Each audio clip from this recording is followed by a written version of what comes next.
If you are getting married soon, please do not let your parents or strangers take over your big day. I'm telling you, you are going to regret it. You should not be dancing for loose change on your wedding day.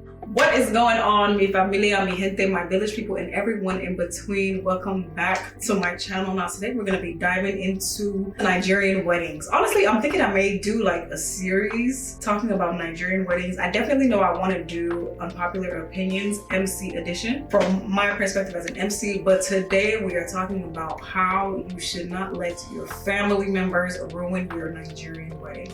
If you are not subscribed to my channel, please be sure to do so. I'm trying, with all the content I'm producing.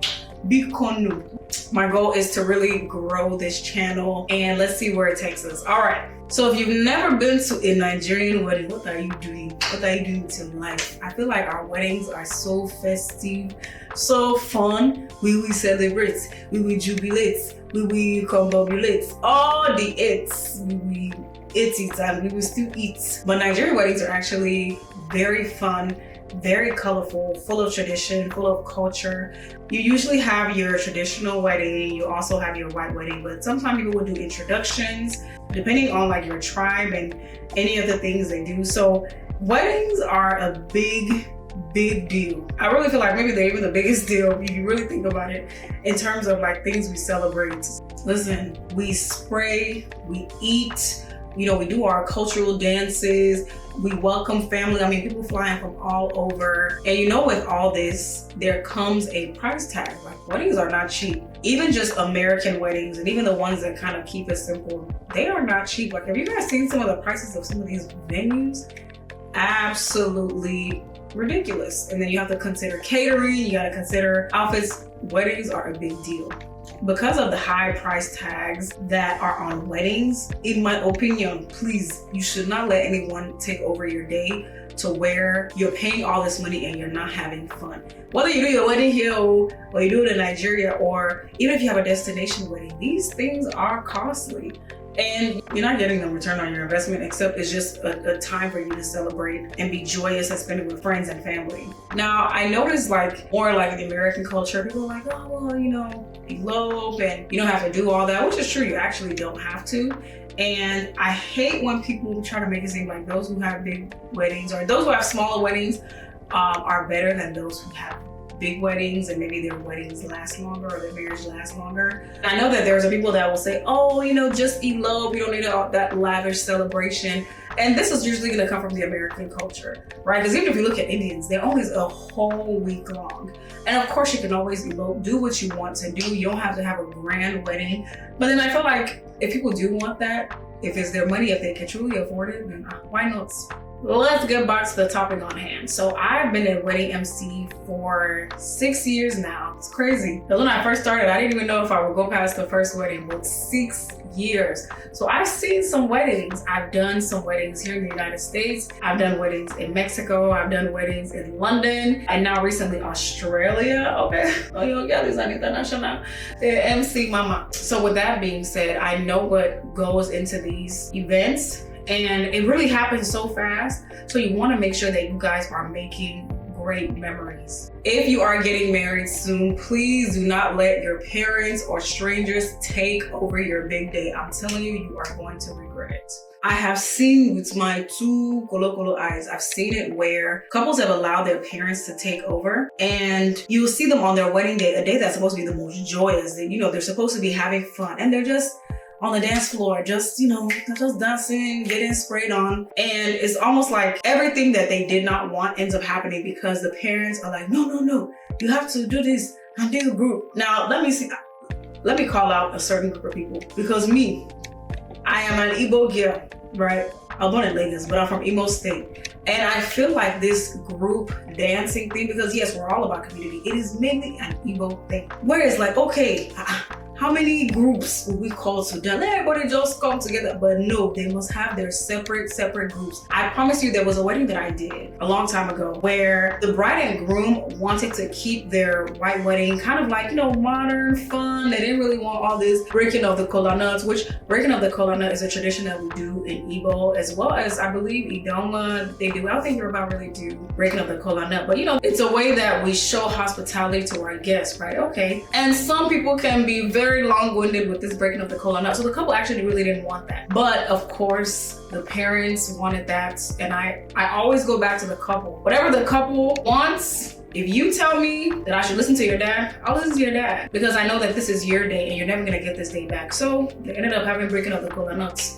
The couple didn't want all these groups dancing and all this stuff, but the parents wanted that. The parents said, no, these are my schoolmates. These are my this buddy, my market mates, my mechanic mates, all the mates. When I tell you, I called at least 8 groups. Mind you, none of this was on my program. I called 8 groups. And for the couple, I could tell that they were getting a bit irritated, but at the same time, y'all the one that gave me the okay, but of course, they weren't upset with me. I think they were just upset that their parents started to take over. But I just told them, hey, let's make the most of it. Let's have fun. And as an MC, it kind of cut short a lot of the things I wanted to do for engagement, for us to dance and vibe and have a good time. But when it's at the end of the night and people just want to dance, you also have to read the room. So it's like, what do you do? So the parents had their day. And I think what also happens is when the parents are the ones paying for the traditional wedding, because I've seen this a lot. When they're the ones paying, if you don't set boundaries, respectful boundaries, nobody's saying to disrespect your parents, of course, I don't believe in that. But if you don't say, hey, mom and dad, okay, this is what we're comfortable with. What are you thinking? Meet them in the middle, because this is their day where they're celebrating their children as well. Yes, but it does not mean that this day should be miserable for their children, because some parents believe it's their own wedding day, right? In fact, one of my friends was telling me that when her and her husband got married, they were doing all the groups dancing, and literally they danced the groom outside of the circle. He was outside, it was a circle of people dancing, and the groom on his wedding day was just outside of that circle vibing. They danced this man outside of the circle on his own wedding day. What was that, please? I think when parents are paying, it's their day, it's their celebration. I'll never forget, I went to a wedding where it was a Nigerian and an African American getting married. I mean, first of all, the wedding started 4 hours late. Yes. Yeah, but all the love was there. I have so much love for them. They're still married to today. Beautiful family. But I also remember at the reception, the MC was speaking Igbo for 80% of the time. Mind you, half of the room is African American. He was just speaking Igbo. The Igbo side, drinking and just kola nuts and all this. And I'm just like, oh my goodness. And then also he calls the groom's stepmom instead of his mom for the mother-son dance. So maybe that probably wasn't his fault. And the mom was there. And I don't think it was a relationship where they were really that cool anyway. So it was just wow. So the mom probably felt really insulted on her son's wedding day. And it got so bad. I remember seeing the bridesmaids walk in, everybody had an attitude. It was I'm not gonna give them, it was over 15 bridesmaids, which is crazy. And I remember, it was sad, but the bride, she was in tears, and these were not tears of joy. And the groom even got on the mic and was I remember specifically, he was my wife should not be crying today. My wife should not be crying on her wedding day. Well, the Igbo side, the Nigerian side, were they even paying attention? I don't even know. I don't even think they heard what he was saying. Because at these weddings, the chit chat will be so much that the bride and groom, you are just background noise. But it was really sad. She should not be crying on her wedding day. Thank God that God has kept them. They're just a beautiful family. But still, another thing I feel we Nigerians do, especially when it's an intercultural marriage, we like to take over, and sometimes some people don't even regard the other side. You just want to make it a Nigerian wedding. I understand that, yes, we're gonna have traditions and things like that, but you still have to honor the other side. Don't just take over and the MC is speaking Igbo and people are not that that's, come on now. That had to be the most emotional wedding that I've actually been to. I did have a little bit of fun, but it was just interesting to kind of see. Now, if you have been to a crazy wedding, I would love for you to comment down below, because I will be reading those comments. What is something that has happened at a wedding that you've been to that was just crazy, absurd, bizarre? I want to know, and I want us to join in the comment section. I believe in honoring parents. I do. But honoring parents does not mean that you just disregard all of the things you want on your day and they can just, do whatever they want. Because African parents are not used to boundaries. And sometimes they find it disrespectful when you try to set boundaries. And the one thing they love to say, this is the way we do things. Is the way we do things. Okay, yes, we can acknowledge culture and respect culture. Nobody's saying don't break kola nut, of course. But when you are broken kola nut in traditional, why are you breaking it to white way? That cannot happen with me. Let me tell you, if the Lord will provide the finances, I plan on having a traditional wedding, maybe in Nigeria, and a white wedding, which would just be more intimate. All the traditional stuff, do it, have fun. Come that white. I don't want to hear him about this group that's coming to the And I think sometimes when people do the hybrid weddings, which I'm not mad at, I've seen some hybrid weddings turn out really, really nice. But when they do the hybrid weddings, the traditional part really takes over if you're not careful. And then again, sometimes it's just kind of cheaper to do everything in one day. So please, I pray that I will be in a space where I can do both, because a lot of times traditional weddings are bigger. They can have up to 400 people. I don't want 400 people when I'm in my white dress. I want to celebrate with very few people. And my parents are gonna have to respect that. Listen, if let's say it's the white wedding or even just any wedding, you say, okay, this is the amount of people we want. Maybe you're having 250 and you give them a set amount of people they can invite. They cannot invite 210 and you have the rest remaining for your people. That's not fair. So you will have to sit down with your parents and go through that and really have a conversation. If you don't talk to them, they will do whatever they want to do. Again, also talk to your coordinator. If you can even have your coordinator on the call with your parents, I even feel like that would be the best thing, so that there's no confusion on the day. So this is the nugget that I want to leave people with. I know we see these lavish weddings on Bella Naija, but we see these weddings on these blogs and they look great. They're beautiful. You see beautiful gowns and all that. Love it. I want people to reach your own hunger where your own hunger can reach. Your hunger cannot reach where Bisola's hunger can reach.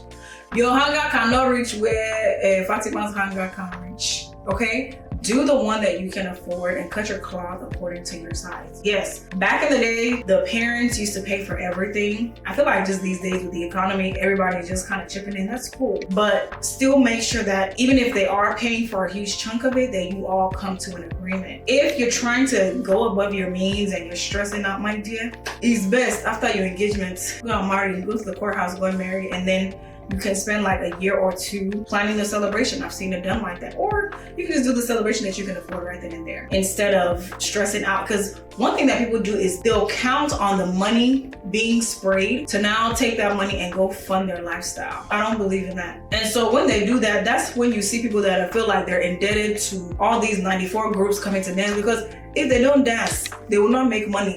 It's giving dance monkey. I refuse. I'm not gonna be on my wedding day irritated or just, trying to save face and just dancing for loose change. That's pretty much what it is. You should not be dancing for loose change on your wedding day. Please do the one that you can afford. So that is it for this video. Please leave a comment below, because I really want to know what your thoughts are on this topic, because I feel like we see it so much. If you've experienced couples going above their means, if you've experienced couples just not being happy on their wedding day because their family just completely ruined it, you can keep them anonymous, but I want to read it. So feel free to write it below. Make sure you are subscribed to this channel. Make sure you follow me on my socials too, because I post really good content on there. So yes, I will see you all in the next video. Bye.